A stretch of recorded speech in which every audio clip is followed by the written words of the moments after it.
Hi friends, welcome మన ఉమ్మడి వంటలు ఛానల్కి. ఈరోజు నేను చూపించబోయే రెసిపీ తోటకూర ప్లస్ చీజ్తో పిజ్జా లాగా ఎలా చేసుకోవాలి. ఇలా పూరీలాగా 3 పీసెస్ మనకు కావాలి. ఇది ఒకటి, ఇది రెండవది, ఇది మూడవది. ఇలా మూడు రుద్ది పెట్టుకోవాలి. తోటకూరను సన్నగా కట్ చేసి పెట్టుకోవాలి. కారము, ఉప్పు, కొంచెం పెప్పరు, చీజ్.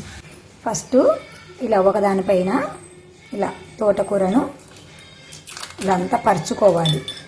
కొంచెం సాల్ట్, కొంచెం కారం, కొంచెం పెప్పర్ వేసేసి దీనిపైన ఇలా కప్పేయాలి. దీనిపైన చీజును పెట్టుకొని తురుముకునేది ఉంటే కూడా ఇదంతా స్ప్రెడ్ చేసుకొని తురుముకోవచ్చు. ఇట్లా సైడ్లకి ఏం చేస్తున్నానంటే ఇలా చిన్న చిన్నవి చేసేసి పీసెస్ ఇలా పెట్టుకోవాలి.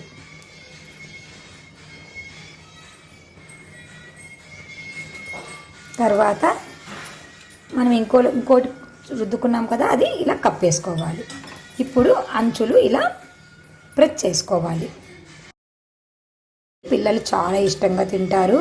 ఆకుకూరలు తినమంటే తినరు కదా, ఇలా చేసిస్తే తింటారు పిల్లలు. మంచి విటమిన్స్ ఉన్న ఆహారాన్ని మనం అందించిన వాళ్ళం అవుతాం ఫ్రెండ్స్. వేడి చేసి పెట్టుకున్నాను. ఇప్పుడు దీన్ని పెన్నం మీద అటు ఇటు చిన్న మంట మీద కాల్చుకోవాలి.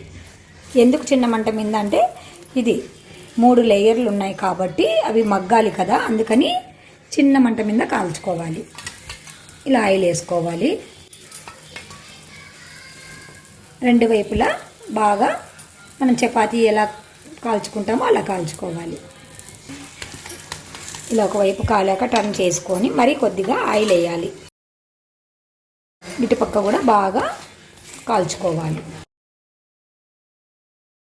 చాలా సింపుల్గా, చాలా ఈజీగా, మంచి విటమిన్ ఉన్న మనము పిజ్జాని రెడీ చేసుకున్నాము. బజార్లో దొరికే పిజ్జాల కన్నా ఎన్నో రెట్లు విటమిన్స్ ఉన్న పిజ్జా ఇది.